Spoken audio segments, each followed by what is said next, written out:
La bienvenida al analista político, especialista en integración de la Universidad Central de Venezuela, Francisco González. Francisco, ¿cómo le va? Gustavo Ramírez y el equipo de La Periferia los saludamos. Buenas tardes. Hola, buenas tardes, amigos. Aquí desde Caracas, Venezuela. Un gusto y gracias por la invitación a su programa. Pues. El gusto es nuestro poder dialogar con usted. Bueno, en estos marcos, si bien veníamos dialogando en la semana sobre lo que estaba ocurriendo allí en Venezuela, ¿cuál es la situación actual hoy? Sí. Bueno, yo tuve hoy la oportunidad de salir, ¿no? Me logré mover yo estoy en una zona que sería centro-sur, en una zona que se llama Fuerte Tiuna, que es un lugar cívico-militar, ¿no? Son esos complejos habitacionales que se hicieron entre el gobierno de Chávez y los chinos hace muchos años, 2012 por ahí. Uh-huh. Y hoy pude recorrer gran parte de Caracas y se puede decir que hay una calma relativa, pues. Relativa en términos de que hay tensión todavía, mucha tensión en la calle, pero ya después de las 2, 3 de la tarde la gente como que se busca resguardar, ¿no? Uh-huh. No hay la misma habitualidad normal, que Caracas es una ciudad muy movida, ¿no? A pesar de las circunstancias, pero es una ciudad que se mueve mucho y hoy está muy sola, pues todavía hay un transporte muy relativo, muy ralentizado, pero se mueve un poco más que ayer y antier, que era imposible, ¿no? Ayer y antier era casi que la guerra civil, así que hoy por lo menos se mueve un poco más, ¿no? Sí. En este sentido, la pregunta es si va a costarle a Maduro poder legitimar esta elección. Decimos esto porque hay un proceso de desinformación muy grande, la disputa todavía electoral existe y organismos internacionales empiezan también a exigirle al gobierno de Maduro que presente datos más concretos. ¿Cómo está esa situación y cuánto le va a costar o no a Maduro poder legitimar este triunfo? Sí, yo soy abogado, por ejemplo, y he tenido experiencia mucho en centros electorales, muchos años. Y están comenzando, lo que sí vimos que comienzan a salir los informes de los veedores internacionales, los observadores, ¿no? Por ejemplo, vimos reciente el de Centro Carter, que ya fue publicado desde ayer, creo. Uh-huh. Y también de otros, ¿no? Otros observadores internacionales que son invitados por el Consejo Nacional Electoral, donde muestran algunas irregularidades en el proceso. Sin embargo, lo siguiente, ¿no? Es importante. El proceso electoral venezolano es un proceso muy blindado, muy robusto. Está el tema de las máquinas, el tema de que tú cuando votas también está una boleta que se emite. Es como si votaras 2 veces, ¿no? Tú votas en digital en la máquina, votas por tu candidato, apretas votar y te aparece una boletica en físico. Tú ves la boleta. Uno puede ver la boleta, ¿no? Y después esa boleta uno la deposita en las cajas. Esa es parte de las fases del proceso electoral, ¿no? Y en la última fase, en la ley electoral, Ramiro, que se llama Ley de Procesos Electorales de aquí de Venezuela, te dice que la última fase se cumple cuando comienza el proceso de auditorías, ¿no? Uh-huh. Realmente ahorita estamos en el proceso o en los tiempos del proceso de auditorías. Entonces, lo que se entiende es que debe activarse dicho proceso, por supuesto, eso con más presión de los sectores que se sienten que perdieron, en este caso la tendencia de la plataforma unitaria, donde está María Corina, El Mundo y todos ellos. Y entonces es ese proceso el que debería ocurrir. ¿Qué pasa? Que con los niveles de violencia que ocurrieron desde el lunes, el martes y todos estos días, es difícil. Es difícil en la situación en que estamos todavía, ¿no? Uh-huh. Sin embargo, creo que hay como una convención de muchos sectores, incluso en el chavismo también, para que se hagan esas auditorías, ¿no? Y yo creo que va hacia allá, pues debe comenzar el proceso de auditoría, porque la auditoría es más que mostrar las actas, la auditoría va a la caja por caja. Ya tenemos un precedente y los invito para que lo vean en cualquier noticia del año, entre abril, junio del año 2013, el mismo Capriles Radosky, que era el candidato contra Maduro, aquella vez que murió Chávez, ¿no? En aquella época se dio una posterior elección, ¿no? Y allí Maduro ganó como por 157,000 votos, si mal no recuerdo de la época. Entonces, ¿qué pasa? Capriles activó el proceso de lo que era esas auditorías. Y en esa auditoría por parte del CNE con los observadores, incluso internacionales, pero también con los testigos de mesa, que son las representantes de las tendencias políticas en la mesa electoral el día de la elección, duró un proceso como de 2 a 3 meses. Después, bueno, esos días en aquel momento hubo bastantes guarimbas, problemas, muertos. Sin embargo, después al tiempo, las cosas se calmaron. Capriles como que aceptó los datos porque se revisaron todos los votos depositados en las cajas de votación, ¿ves? Uh-huh. Entonces, nosotros somos los que exhortamos para que eso también ocurra, ¿no? Sí, claro. Francisco, hablábamos el fin de semana previo a la elección y usted nos decía que hay que situar a Venezuela y sobre todo el proceso electoral en el marco del bloqueo que está sufriendo el país desde hace tiempo, ¿no? Y entender también cuál es la injerencia de Estados Unidos en este campo. Bueno, hoy la oposición en ese país está altamente alineada también con Estados Unidos, como lo hace Javier Milei aquí en la Argentina. Totalmente. Claro, hay que entender también cómo está la situación polarizada de Estados Unidos en un año electoral, por supuesto, ¿no?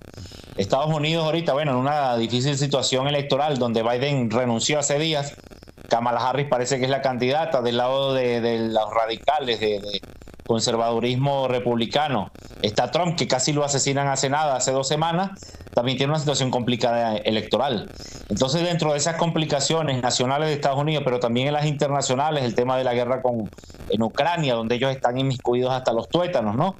Y ese tema también que intensifica el problema energético global, sobre todo de la Europa occidental y del tema de Estados Unidos. Entonces ven con pragmatismo el tema del mercado venezolano, que ha sido otrora 100 años de interdependencia económica, el país que le ha suplido petróleo en momentos complicados como este.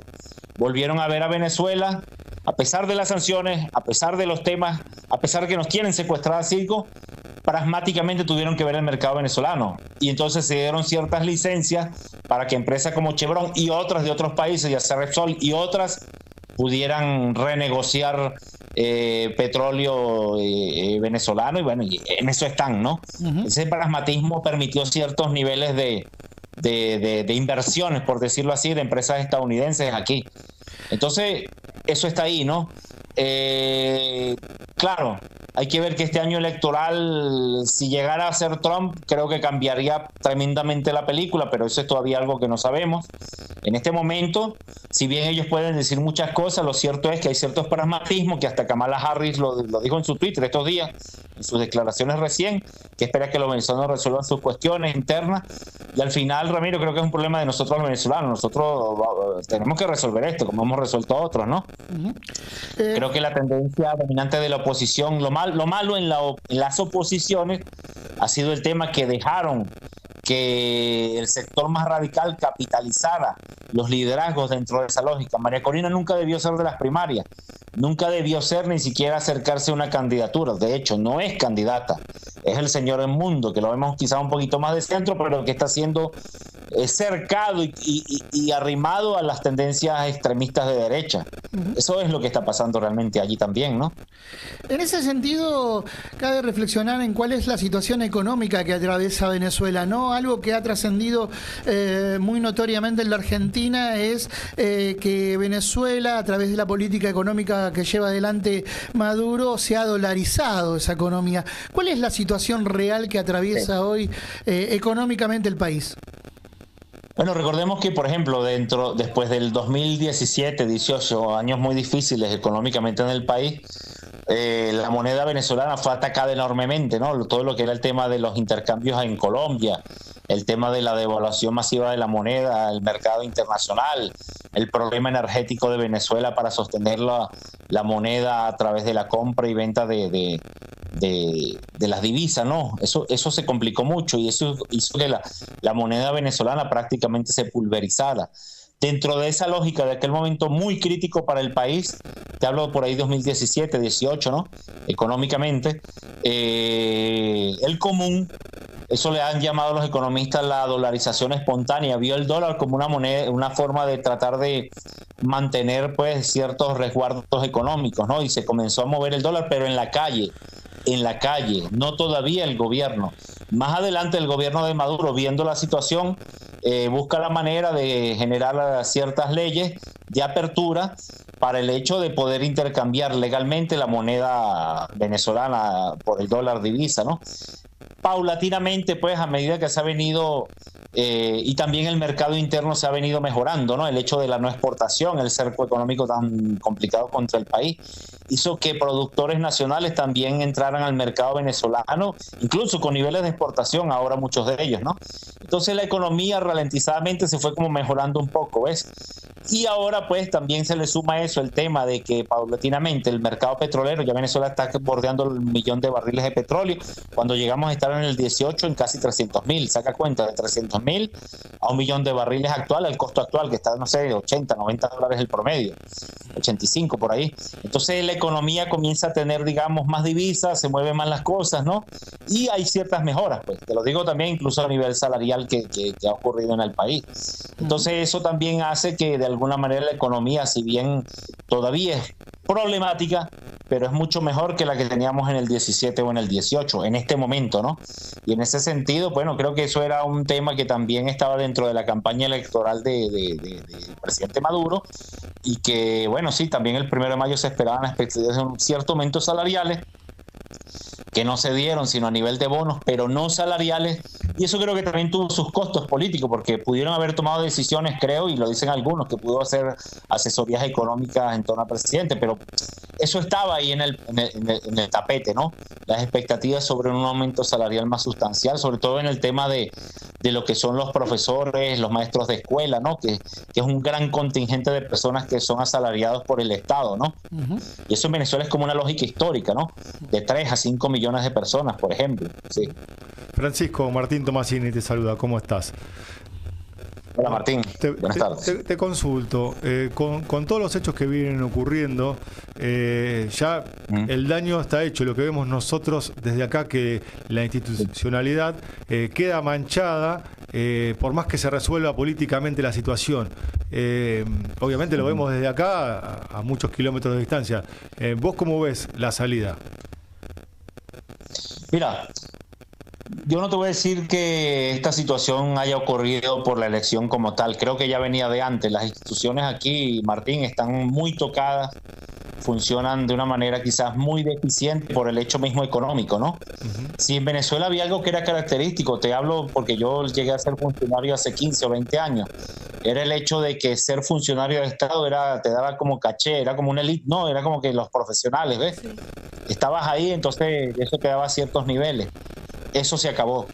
Con las crisis de los últimos años, aquí en Venezuela y después de la pandemia, por supuesto, que también afectó la economía venezolana tremendamente, eso ya no es tal, pues.